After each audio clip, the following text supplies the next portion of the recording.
श्री शिवाय नमस्तुभ्यम। हम सबको बहुत अच्छे से पता है कि कार्तिक मास का बहुत ही प्यारा सा महीना चल रहा है और आ गई है कार्तिक मास में पड़ने वाला गुरुवार का बहुत ही प्यारा सा दिन, है ना। आज के टाइम पे हर एक घर की एक सबसे बड़ी प्रॉब्लम है, किसी के यहाँ छोटी बीमारी है तो किसी के यहाँ बहुत बड़ी बड़ी बीमारियाँ हैं। उन सभी बीमारियों को आप इस कार्तिक के महीने में एक छोटा सा उपाय करके दूर कर सकते हैं और वो उपाय होता है रात के 9:15 वाले उपाय को करने से। लेकिन अभी भी काफ़ी ज़्यादा लोग इस उपाय को समझ नहीं पाए हैं और इस उपाय को अभी तक वो गलत करते चले आ रहे हैं। वो कौन सी गलती करते हैं, कैसे आपको नहीं करना है उन सभी चीज़ों को, इसी की बात इस पूरी वीडियो में हम लोग करेंगे। आंवले की पत्ती से छोटा सा उपाय करना है, बहुत स्पेशल सा, बहुत ही प्यारा सा उपाय है जिससे आप अपने घर में जो भी प्रकार की बीमारियां हैं, रोग हैं ना, उन्हें दूर कर सकते हो। ठीक है ना, चलो समझने की कोशिश करते हैं। सबसे पहले स्क्रीन पे आप सभी को आंवले का वृक्ष दिख रहा है। कार्तिक के महीने में 2 पेड़ का बहुत बड़ा महत्व है। अगर आप लोगों ने गुरुजी की कथा सुनी होगी आपको ध्यान होगा। जो पहला वृक्ष होता है वो है तुलसी माता का और जो दूसरा वृक्ष है वो है आंवले का, है ना। क्या करना है, आपके घर के आसपास या फिर घर के गमले में या फिर कहीं पे भी आंवले का पेड़ दिख जाए। ये जो सीजन चल रहा है, मौसम चल रहा है, इसमें आपको आंवला भी अच्छे से मिल जाएगा, आंवले की पत्तियां भी अच्छी अच्छी मिलेंगी और डंडियां भी आपको मिल जाएंगी।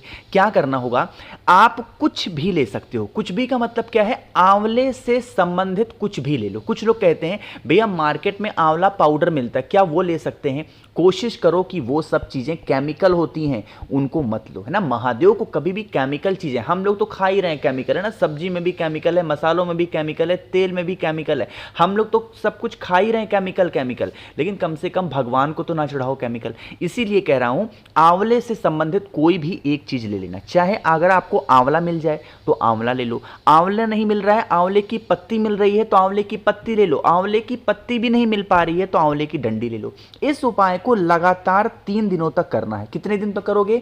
लगातार 3 दिनों तक करना है और समय होगा रात के 9:15। सबसे अच्छी बात है इस उपाय की कि आपको इस उपाय के लिए मंदिर नहीं जाना है, अपने घर के अंदर आप उपाय को कर सकते हो। ठीक है ना, तरीका समझेंगे। सबसे पहला काम आपको लेना है एक तांबे का लोटा, ठीक है ना। उस तांबे के लोटे में पहले तो आप जल भर लो।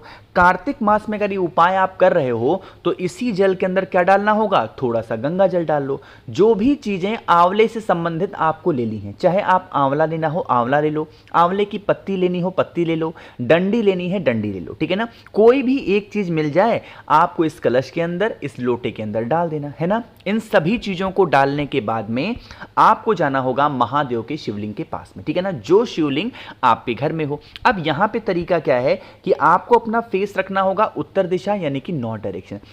आपको कुछ भी वहां पे नहीं करना है, सिर्फ एक नाम ध्यान रखना है महादेव का। जब हमारी प्रॉब्लम्स खत्म ही ना हो तो कुंदुक रूप महादेव का ध्यान होना चाहिए। कौन सा रूप? कुंदुक, यानी कि कुंदकेश्वर महादेव के नाम से। वो जो आपके पास में आंवले वाला जल है वो महादेव के शिवलिंग के ऊपर ठीक रात 9:15। अब लोग कहेंगे भैया एकदम करेक्ट 9:15। अब देखो 1-2 मिनट आगे पीछे हो जाए ऐसी कोई दिक्कत नहीं है, बस इस 9:15 के आसपास आपको क्या करना है, महादेव के शिवलिंग के पास में जाना है, उनके ऊपर वही आंवले का जल लगातार 3 दिनों तक करना है, ठीक है ना। इसमें बीच में गैप नहीं करना है। ये करना है, ऐसा नहीं कि एक दिन कर लिया फिर 2 दिन गैप कर दिया, नहीं। अगर आप ये उपाय आज कर रहे हो तो आज करोगे, कल करोगे, परसों, ऐसे लगातार 3 दिनों तक करेंगे। और हाँ, यहाँ पे जो लोग गलतियाँ करते हैं, जब आप जल चढ़ाओगे इस जल को रोक करके आचमन वगैरह कुछ भी नहीं करना, सिर्फ जल, जो भी व्यक्ति बीमार है उसका स्मरण करेंगे और कुंदकेश्वर महादेव के नाम से जल चढ़ाएंगे, ठीक है ना। मेरी बात समझ में आई? तो आप सभी को करना चाहिए। तो यहाँ पे हम लोगों ने बात कर ली है अपने पहले उपाय की। आगे बढ़ते हैं इस वीडियो में, कार्तिक मास में करने वाले हम लोग अपने दूसरे उपाय की तरफ, जो कि आपको करना है हरिहर महादेव का मिलन कराना है। किसका कराओगे? हरिहर, क्योंकि कार्तिक के मास में ही किसका दिन होता है, भगवान हरि का दिन माना जाता है। ये उपाय किसके लिए है? जैसे मान लो आप कभी भी किसी भी काम के लिए जाते हो और आपको उस काम में सफलता नहीं मिलती, चाहे आपके बच्चे हों, आपके हस्बैंड हो, आपकी वाइफ हो, कोई भी हो घर का, आपके इस उपाय को करने से उनका वो सारा काम पूरा होगा जो अभी तक नहीं हुआ, ठीक है ना। इसके लिए आपको एक चुटकी हल्दी लेनी है, बहुत ज़्यादा की आपको कोई ज़रूरत नहीं है, ठीक है ना। एक चुटकी हल्दी लेना और उस एक चुटकी हल्दी को लेकर के फिर से कहां पे जाओगे, आंवले वृक्ष के नीचे। अब इस उपाय में आप चाहो तो शाम को उपाय करो, आप चाहो तो सुबह उपाय करो, लेकिन सारी चीजें चेंज होती हैं। पहले तो ध्यान ये रखना है कि कोशिश करना है इस उपाय को आंवले पेड़ के नीचे जब करोगे तो आंवले के पेड़ की जो छांव होगी, मतलब बड़ा आंवले का पेड़ हो, उसकी छांव आपके ऊपर पड़नी चाहिए। अब नहीं है बड़ा पेड़ तो चाहो तो गमले में कर लो, लेकिन पहले खोज लेना बड़ा आंवले का पेड़। और जो मैंने आपको एक चुटकी हल्दी दिखाई, उस एक चुटकी हल्दी को लेके जाना आंवले वृक्ष के नीचे, पहले रख देना और फिर वही काम करना है कि आपको उसी हल्दी के ऊपर एक लोटा जल तांबे के लोटे से समर्पित करना है और वो नाम लोगे हरिहर महादेव का। किसका नाम लोगे, हरिहर महादेव। यहां पे एक नियम है, जब हम महादेव के शिवलिंग के पास में जाते हैं, कोई भी जल चढ़ाते हैं, तो हमारा चेहरा कौन सी दिशा में होता है, नॉर्थ डायरेक्शन। लेकिन जब हम आंवले पेड़ के नीचे जाते हैं कोई भी पूजन करने के लिए, तो हमारा चेहरा कौन सी दिशा में होना चाहिए, ईस्ट डायरेक्शन, यानी कि पूर्व दिशा की तरफ हमारा चेहरा होना चाहिए। और तब हम इस उपाय को करेंगे। जो भी व्यक्ति इस उपाय को पूरे विधि विधान के साथ में, नियम के साथ में करता है, उनकी बरसों पुरानी जो मनोकामना होती है वो पूरी होती है, क्योंकि हम यह उपाय किसके नाम से कर रहे हैं, हरिहर महादेव, ठीक है ना। करके जरूर देखेंगे, भूलना नहीं है। तो दो उपाय आपको समझ में आ गए हैं। आगे बढ़ते हैं अब इस वीडियो के हम लोग अपने तीसरे उपाय की तरफ, जो कि कार्तिक के महीने में आपको करना चाहिए।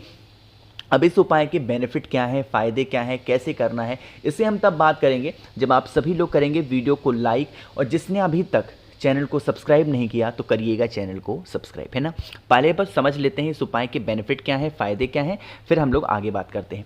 जैसे मान लो कि आपके घर में प्रॉब्लम्स इस टाइप की हैं कि किसी ने कुछ कह दिया और आपको नज़र लग गई, है ना, और उसी नज़र की लगने की वजह से आपका पूरा फैमिली, पूरा परिवार परेशान रहता है। तो उसी नज़र, टोने टोटके, हाय को अपने घर से दूर भगाने के लिए, पूरी बात अगर मैं कहूँ तो अपने घर से नकारात्मक ऊर्जाओं को, निगेटिव एनर्जी को बाहर भगाने के लिए आप सभी को उपाय करना चाहिए। इसके लिए हमें सिर्फ दो चीज़ों की ज़रूरत है ना। वो दो चीज़ कौन सी है, एक तो आपको 11 काले तिल लेने हैं। कितने काले तिल लोगे, 11, ना ही एक भी कम और ना ही एक भी ज्यादा। 11 काले तिल के साथ में आपको 5 लौंग लेनी है। जो लौंग ले रहे हो वो लौंग की जो फूल हो वो टूटी ना हो, बिल्कुल फूल के साथ में ही लौंग होनी चाहिए। 5 लौंग आपको लेनी है। इन दोनों चीजों को अपने राइट हैंड में पकड़ोगे, अपने दाहिने हाथ में पकड़ना है ना। और पकड़ने के बाद में आपके घर में तुलसी माता का पौधा जरूर होगा। तुलसी माता की जड़ में समर्पित नहीं करना है, बल्कि तुलसी माता के ऊपर से 7 बार ओम नमो भगवते वासुदेवाय, किसका स्मरण करोगे, भगवान हरि का। यहां पे भी ध्यान करेंगे, ओम नमो भगवते वासुदेवाय का स्मरण करके 7 बार तुलसी माता के ऊपर से घुमा करके एक बार अपने पूरे घर में जितने भी कमरे हों, जितने भी रूम्स हों, सभी कमरों में घूम लेना। और घूमने के बाद में जो आपके घर का मेन गेट होता है, जहां से हम अपने घर में एंट्री लेते हैं, लोहे वाला, उस गेट के बाहर जाएंगे। चाहे तो इस साइड या फिर इस साइड में थोड़ा सा गड्ढा खोद के जमीन के अंदर अगर आप दबा देते हैं, तो कोई भी व्यक्ति अगर आपके घर में या फिर आपके घर में किसी भी इंसान को नजर लगाने की कोशिश करता है, तो यकीन मान लीजिए वो नजर लौट करके फिर उसी इंसान के पास चला जाता है। जो इंसान नजर लगाने की कोशिश करता है, टोने करने की कोशिश करता है, टोटके करने की कोशिश करता है, वो सारी समस्या खत्म जरूर हो जाएगी, ठीक है ना। तो भूलना नहीं है किसी को, हर इंसान को, हर व्यक्ति को उपाय करना है। आगे हम लोग बढ़ते हैं इस वीडियो के अपने सबसे आखिरी और बहुत ही छोटे से उपाय की। लेकिन आपको बता दूं, एक छोटा सा काम कर दो, जिसने अभी तक नहीं किया जल्दी से कर दीजिए वीडियो को लाइक। और जितने भी मेरे भाई बहन आवाज़ आज मेरी पहली बार सुन रहे हैं, चैनल को ज़रूर सब्सक्राइब करेंगे, है ना। देखो भाई, समझने की कोशिश करना, यहाँ पे मैंने नल क्यों दिखा रखा है। पहले बात करते हैं फ़ायदे की, उसके बाद हम लोग आगे बात करेंगे। जैसे मान लेते हैं कि आपके घर में कोई भी ऐसा इंसान है जिसको बहुत ज़्यादा गुस्सा आता है ना, उसके लिए उपाय कर सकते हो। कोई भी ऐसा इंसान है घर में जिसकी रोग खत्म नहीं हो पा रही है, उसको कर सकते हो। कोई ऐसा इंसान है जिसको दर्द बहुत रहता है पूरी बॉडी में, तो आप इस उपाय को कर सकते हैं। इस उपाय को हमें 2 लोगों का नाम लेकर के करना है। सबसे पहले आप अपने घर में उस स्थान पे जाओगे जहां से आप अपने घर में पीने के लिए पानी रखते हो, चाहे वो टोटी से लो, मटके से लो, परिंडे से लो, आरओ से लो, कहीं से भी ले सकते हो, ऐसी कोई दिक्कत नहीं है, कोई प्रॉब्लम नहीं, ठीक है ना। एक छोटा सा कटोरी लेना, एक छोटा सा ग्लास लेना। जब आप इस पानी को उस कटोरी में और उस ग्लास में रोक रहे होगे, तो किसका स्मरण करना है, आपको यहां पे तुमरुका जी का ध्यान करना है या फिर कुंदकेश्वर महादेव। किसका स्मरण करोगे? या तो तुमरुका जी या तो कुंदकेश्वर महादेव। और उसके बाद में पानी को रोक लेना और फिर इस पानी को उठाना। आपके घर का जो भी व्यक्ति परेशान रहता है, गुस्सा करता, क्रोध करता, उस व्यक्ति को अगर आप इस पानी को किसका नाम लेके पिलाना? तुमरुकेश्वर महादेव। किसके नाम से पिलाओगे? तुमरुकेश्वर महादेव के नाम से अगर आप पिला देते हैं तो उस इंसान की जो भी प्रॉब्लम्स होंगी वो खत्म होंगी। लेकिन पानी को भी पिलाने का एक तरीका है, एक ही झटके में पूरा पानी पी के खत्म नहीं कर देना है। जितना भी पानी आपने ग्लास में, कटोरी में रोका होगा, आपको उस जल को 7 बार में पीना है और 7 बार ही आपको तुमरुकेश्वर महादेव का स्मरण करना है। यकीन मानिए अगर आप इस उपाय को करते हैं तो आपके घर की जो प्रॉब्लम्स होंगी, जो तकलीफें होंगी, जो दिक्कतें होंगी, वो सारी खत्म जरूर होंगी। तो मैंने कोशिश की है आप सभी को बहुत ही अच्छे से हर एक चीज़ों को समझाने की। वीडियो पसंद आई हो तो लाइक करिएगा। कुछ पूछना है, नहीं समझ में आए, बिल्कुल परेशान ना हो, नीचे कमेंट सेक्शन में पूछें, मैं पूरी कोशिश करूंगा रिप्लाई करने की। बाकी मेरे जितने भी भाई बहन आवाज़ आज मेरी पहली बार सुन रहे हैं, चैनल को ज़रूर सब्सक्राइब करेंगे। श्री शिवाय नमस्तुभ्यम।